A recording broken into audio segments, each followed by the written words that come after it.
നക്ഷത്രങ്ങൾ മിന്നിത്തിളങ്ങുന്ന ആ രാത്രിയിൽ ആകാശം പതിവിലും ശാന്തമായിരുന്നു. ആ ഇരുളിലൂടെ തങ്ങളുടെ ലക്ഷ്യങ്ങളിലേക്ക് പറക്കുകയായിരുന്നു ആ 2 യാത്രാവിമാനങ്ങൾ.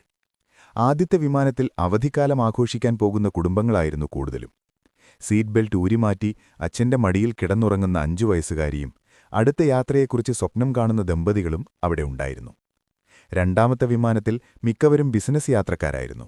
നാളത്തെ സുപ്രധാന മീറ്റിംഗിനുള്ള ഫയലുകൾ അവസാനവട്ടവും പരിശോധിക്കുന്ന യുവാവും കുടുംബത്തിലേക്ക് മടങ്ങാൻ കുതിക്കുന്ന പ്രവാസികളും ആ യാത്രക്കാരുടെ കൂട്ടത്തിലുണ്ടായിരുന്നു.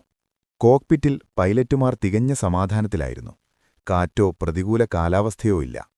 എന്നാൽ താഴെ എയർ ട്രാഫിക് കൺട്രോൾ റൂമിലെ കമ്പ്യൂട്ടർ സ്ക്രീനിൽ ഒരു ചെറിയ സാങ്കേതിക തകരാറ് ആരുമറിയാതെ കടന്നുകൂടിയിരുന്നു. സ്ക്രീനിലെ 2 പൊട്ടുകൾ തമ്മിലുള്ള അകലത്തിൽ റഡാറിനൊരു പിഴവ് പറ്റി.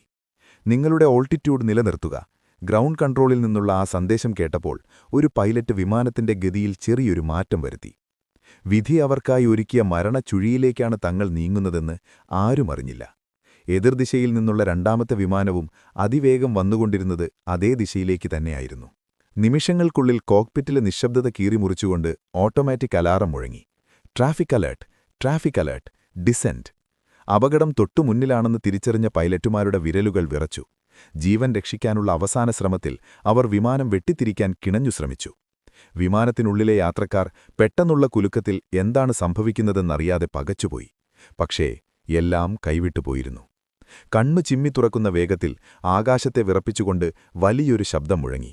ഇരുളിനെ വകഞ്ഞുമാറ്റി അന്ധമാക്കുന്ന ഒരു വലിയ പ്രകാശം ആകാശത്ത് വിരിഞ്ഞു. ആകാശത്തിന്റെ നെഞ്ചകം പിളർന്ന് ആ 2 വിമാനങ്ങളും നേർക്കുനേർ കൂട്ടിയിടിച്ചു. താഴെ നഗരത്തിൽ സമാധാനമായി ഉറങ്ങുകയായിരുന്ന ജനങ്ങൾ ആ വലിയ ശബ്ദം കേട്ട് ഞെട്ടിയുണർന്നു. പേടിയോടെ ആകാശത്തേക്ക് നോക്കി അവർ കണ്ടത് ഹൃദയം തകർക്കുന്ന കാഴ്ചയായിരുന്നു. ആകാശത്തുനിന്ന് തീജ്വാലകൾ ഒരഗ്നിമഴ പോലെ താഴേക്ക് പെയ്തിറങ്ങുന്നു. ലോഹക്കഷണങ്ങൾക്കൊപ്പം 100 കണക്കിന് മനുഷ്യരുടെ സ്വപ്നങ്ങളും പ്രതീക്ഷകളുമാണ് കത്തിയമർന്ന് താഴേക്ക് വീഴുന്നതെന്ന് അവർ അറിഞ്ഞില്ല. നേരം പുലർന്നപ്പോൾ ലോകമുണർന്നത് ആ വലിയ ദുരന്തവാർത്ത കേട്ടുകൊണ്ടാണ്. വാർത്താ ചാനലുകളുടെ സ്ക്രീനുകളിൽ ആവർത്തിച്ചു തെളിഞ്ഞു. ഒരു ചെറിയ സാങ്കേതിക പിഴവ്, പൊലിഞ്ഞുപോയത് 300-ൽ പരം ജീവനുകൾ. വിമാനത്താവളങ്ങളിലെ കാത്തിരിപ്പ് കേന്ദ്രങ്ങളിൽ ബാക്കിയായത് ഹൃദയം നുറുങ്ങുന്ന കാഴ്ചകളായിരുന്നു. ഇനി ഒരിക്കലും തിരിച്ചുവരാത്ത മക്കളെയും കാത്ത് തളർന്നു വീഴുന്ന അമ്മമാർ. പുതിയ കളിപ്പാട്ടങ്ങളുമായി അച്ഛൻ വരുമെന്ന് കാത്തിരുന്ന കുരുന്നുകളുടെ ചോദ്യങ്ങൾ. സ്വന്തം വിവാഹത്തിനായി നാട്ടിലേക്ക് വരികയായിരുന്ന യുവാവിന്റെ ചേതനയേറ്റ ശരീരം നോക്കി കരയുന്ന ബിന്ദുക്കൾ. പാതി വഴിയിൽ അവസാനിച്ച, ഒരിക്കലും പൂർത്തിയാക്കാത്ത കുറേയേറെ യാത്രകൾ അവിടെ ബാക്കിയായി. ദിവസങ്ങൾ കടന്നുപോയി.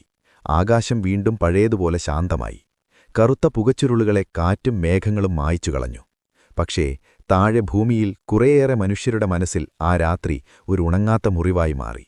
മനുഷ്യന്റെ സാങ്കേതിക വിദ്യകൾ എത്ര വളർന്നാലും ജീവന്റെ വില ഒരു ചെറിയ പിഴവിൽ അവസാനിക്കാമെന്ന വലിയ യാഥാർത്ഥ്യം ആകാശത്ത് ഒരു ചോദ്യചിഹ്നമായി അവശേഷിക്കുന്നു.